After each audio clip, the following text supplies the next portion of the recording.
solusi dari dokter giginya pasti ini dibongkar aja vinirnya. Oke, gitu. mau dia dibongkar? Enggak.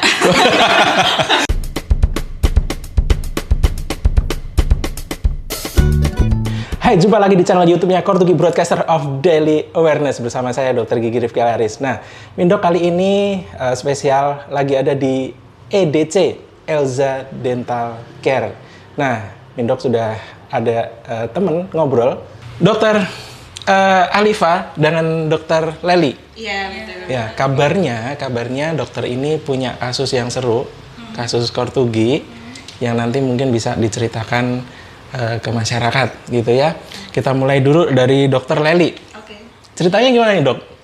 Kalau saya itu pernah ada pasien itu datang dengan keluhannya gusinya sakit gitu, Dok. Gusinya sakit. Gusinya Baik. sakit. Terus waktu itu ditanya kenapa gusinya sakit, oh nggak tahu, Dok. Tapi saya minumin obat anti nyeri, hilang, terus masih tetap sakit habis itu. Setelah dicek, wah. Ya, kondisinya luar biasa. Kondisinya luar biasa. Ya, nanti kita ini ya kasih fotonya di sini nanti biar lebih jelas. Seperti ini gitu. Kasus apa tuh? Jadi pasiennya ini pasang vinir. Tapi pasang vinirnya tidak di dokter gigi, Dok. Oke. Ya, tahu lah ya. Tahu lah ya. Kemana Ini topiknya juga pasti bukan dokter gigi. Kalau dokter gigi nggak mungkin diceritakan ke sini. Nah, waktu dicek ternyata vinirnya itu tebal sekali, Dok. Tebal sekali. Tebal iman kita. Serius. Malahan lebih tebal itu daripada iman saya gitu.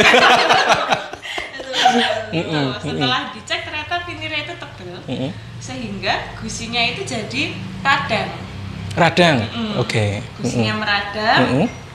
Dia sampai bleeding, berdarah. Gampang berdarah ya? Iya, betul. Karang gigi pun numpuk di situ karena nggak bisa dibersihkan dengan baik. Gitu. Oh ya. Itulah. Akhirnya pasien sudah disarankan untuk ini seharusnya memang tidak begini kan vinir yang betul itu. Oke. Jadi kasusnya adalah vinir sampai gampang berdarah, karang giginya numpuk. Oke, kita ke Dokter Alifa dulu nih. Ya, nanti kelanjutannya yang lebih seru nanti setelah pesan-pesan yang berikutnya. Dokter Alifa, gimana ceritanya? Jadi pasien datang nih pengen pakai behel. Sebelum pakai behel kan pasti kita konsultasi dulu nih. Harus gini nih keadaan kondisinya kayak gini kayak gitu kan. Nah, setelah saya lihat ternyata 4 gigi depan. Jadi manusia kan punya 4 gigi depan nih. Nah, harusnya kan gigi itu kan dia berdiri dalam satu kesatuan sendiri-sendiri yang mandiri berdikari gitu ya. Tapi ternyata ini enggak nih. Ternyata gigi itu nyambung. Sambung menyambung jadi satu. Seperti Pulau Indonesia. Luar biasa, Nusantara. Sendiri-sendiri ya.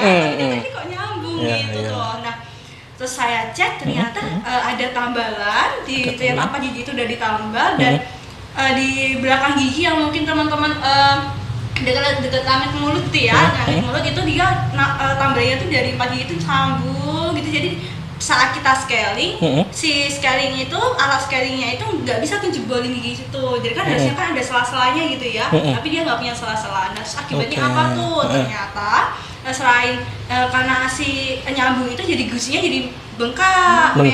Dan cuma di ting gitu aja udah langsung berdarah. Sama sih sebenarnya kasusnya kayak gitu. Jadi karena tambalannya yang dia sambung menyambung itu jadi bikin ngerusak gusi, ngerusak tulang kayak gitu. Itu kan jadi seperti itu tuh. Nah, seorang dokter gigi pasti tahu tuh gimana cara nambah yang benar gitu ya. Ya, nanti ada gambarnya di sini juga ya. Kasusnya Dokter Alifa di sini nanti ya. Oke, persamaannya adalah bahwa tadi kasus tersebut membuat gusinya meradang dan gampang berdarah. Yang satu adalah kasus vinir, ya. Yang satu adalah kasus tambalan yang nyambung gitu ya. Vinirnya nyambung nggak sih kalau tadi yang ini diperiksa? Enggak. Bisa sih, cuma dia tebel banget kan dan sampai cervicalnya itu mendorong gusinya gitu loh, Dok. Oke. Lalu apa yang dilakukan setelah ini pemeriksaan memang pasti dari tahapan pertama kita bersihkan dulu ya karang giginya ya. Kita hilangin dulu karang giginya. Setelah itu kita edukasi ke pasiennya. Ini sebetulnya vinir itu yang baik itu nggak seperti ini. Kalau cuma di scaling aja, tapi sebab yang paling menyebabkan itu tidak dihilangkan, itu itu tetap bakal kayak gini lagi kayak gitu. Ya sudah, akhirnya solusi dari dokter giginya pasti ini dibongkar aja veneernya. Oke, gitu. mau dia dibongkar? Enggak. Saya kira mau. Jangan terlalu berekspektasi. Oh ya, tidak semua pasien mendengarkan atau ini ekspektasi advice dari dokternya gitu ya. Dia juga kadang mikir juga, aduh sayang juga udah ini gitu ya. Udah mahal-mahal, tukang gigi gitu ya seperti itulah. Ya, kalau dokter Alifah, apa yang dikerjakan waktu itu? Sebenarnya pas itu memang nggak cuma tambalannya, jadi di depan itu ada crown-nya juga. Crown itu mahkota gigi. Mahkota gigi.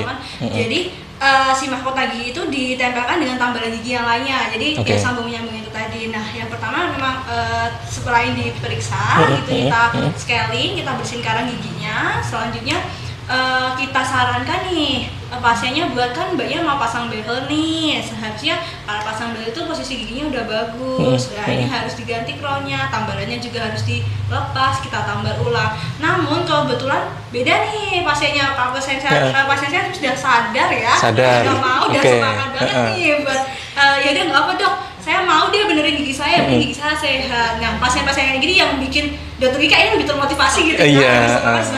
Ayo bisa nih kita jalan bareng-bareng kayak gitu. Akhirnya kita edukasi, pasiennya mau, dan sekarang pasiennya udah tahap perawatan saluran akar. Jadi memang harus si crown-nya ini ternyata oleh yang dulu yang jangan tidak dikerjakan perawatan saluran akar, akhirnya kita rawat saluran akar, lalu kita buatkan crown lagi, dan ini sudah proses untuk pembuatan crown-nya gitu.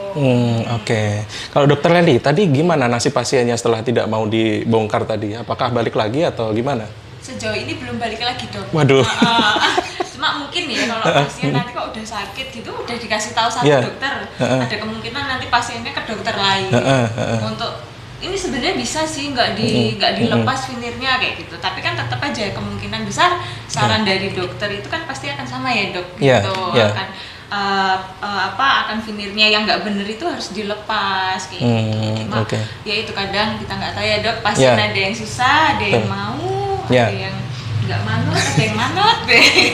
Iya, macam-macam ya pasien tuh kadang juga pasien tuh memiliki hak untuk second opinion gitu ya. Tapi harapannya jangan ditunda terlalu lama gitu ya, karena itu udah nyata-nyata berisiko terjadinya kondisi yang lebih parah dari itu. Kan tadi kan udah diceritakan tentang gusi yang meradang, gampang berdarah. Karang gigi juga udah numpuk. Itu karang giginya dia mau di scaling juga nggak? Mau di scaling kalau karang giginya. Oke. Cuma nggak mau dilepas veneernya. Nggak mau dilepas. Gitu. Ya, mungkin juga masih sayang juga, harganya mahal, kenapa harus dilepas juga gitu kan. Ada informasi nggak dia pasang harga berapa? Wah, kurang tahu sih. Kurang tahu ya. Pasangnya harga berapa itu. Iya, kalau dokter Alifah itu setelah dilakukan perawatan saluran akar juga, kemudian bagaimana kelanjutan pasiennya? Karena memang pasiennya tuh ada motivasi yang tinggi ya, jadi memang dari awal udah niat ya, jadi kayak ya puas. Jadi setiap minggu dia udah chat admin gitu, jadi Amin besok reservasi lagi ya kayak gitu, jadi dapat cerita dari adminnya kayak gitu tuh. Jadi emang dari pasiennya juga dia ngejar-ngejar dokternya, padahal bukan dokter yang ngejar-ngejar pasien kayak gitu. Jadi emang udah ada niatan yang bagus banget dari pasiennya gitu sih. Dan sebenarnya harusnya punya kesadaran gitu ya, atau juga gigi kan emang kesehatan secara umum, kita ketemu sama orang ya pasti meringis sampai gigi depan gitu ya. Kalau misal nggak nyaman atau banyak masih bengkak-bengkak gitu kan juga nggak nyaman juga buat pasiennya juga kayak gitu. Nah itu udah bagus sih menurut saya pasiennya, dan semoga pasien-pasien di Indonesia juga memiliki niat dan kesadaran yang bagus juga ya. Gitu sih. Itu tugas kita bersama ya. Jadi kita harus mengedukasi agar paham betul gitu ya. Karena gigi depan ini selain estetika juga selain kesehatan juga estetika juga. Kesehatan diri sendiri juga ada kesehatan sosial. Kesehatan sosial ini artinya kalau dia berhubungan dengan orang lain dengan kondisi gigi yang nggak bagus, kemudian mungkin juga ada bau mulut juga gitu kan. Itu kesehatan sosialnya terganggu. Dia hubungan dengan relationship dengan orang lain juga akan terganggu gitu. Oke, mungkin ada pesan terakhir untuk masyarakat ini Dokter Leli. Pesannya tetap ini aja, jaga kesehatan mulut kita dengan rajin gosok gigi 2 kali sehari, terus rajin periksa ke dokter gigi setiap 6 bulan sekali gitu ya dok, untuk kita cek keseluruhan giginya kesehatannya gimana gitu ya. Dokter Alifah gimana? Kalau saya sih di Indonesia ini banyak banget ada dokter gigi yang milih mau yang cantik ada, yang cakep ada, semuanya ada yang dapet terpintar nih orang Indonesia nih. Jadi nggak perlu deh kamu khawatir buat perawatan gigi, apalagi ke tukangnya abang-abang nih ke dokter gigi aja, udah pasti top markotop, pasti akan sehat, bersih dan hasilnya pasti akan memuaskan. Iya, luar biasa. Jadi jangan lupa ke EDC ya, nanti ketemu dokter-dokter yang cantik-cantik ini ya. Ya. Intinya adalah jangan kalian menunda sesuatu kesehatan gigi itu dengan perbuatan yang tidak bermanfaat. Misalkan kalian coba-coba veneer, kalian coba-coba di tempat orang yang tidak berkompeten seperti itu. Langsung aja ke dokter gigi deh. Atau kalau misalkan belum sempat ke dokter gigi, mending kalian itu rajin sikat gigi aja, gitu loh. Cukup di rumah rajin sikat gigi, nggak usah bikin veneer, nggak usah pasang behel ke tempat yang tidak berkompeten. Itu sudah sangat bermanfaat buat kesehatanmu dan buat perekonomianmu yang jelas gitu ya. Dan nanti ditambah lagi kontrol rutin ke dokter gigi. Baik, terima kasih Dokter Alifa, Dokter Lely. Jumpa lagi di lain kesempatan. Oke, itu dulu. Jangan lewatkan episode selanjutnya, masih di EDC, Elza Dental Care, dengan dokter gigi yang lain dengan kasus yang seru. Bye.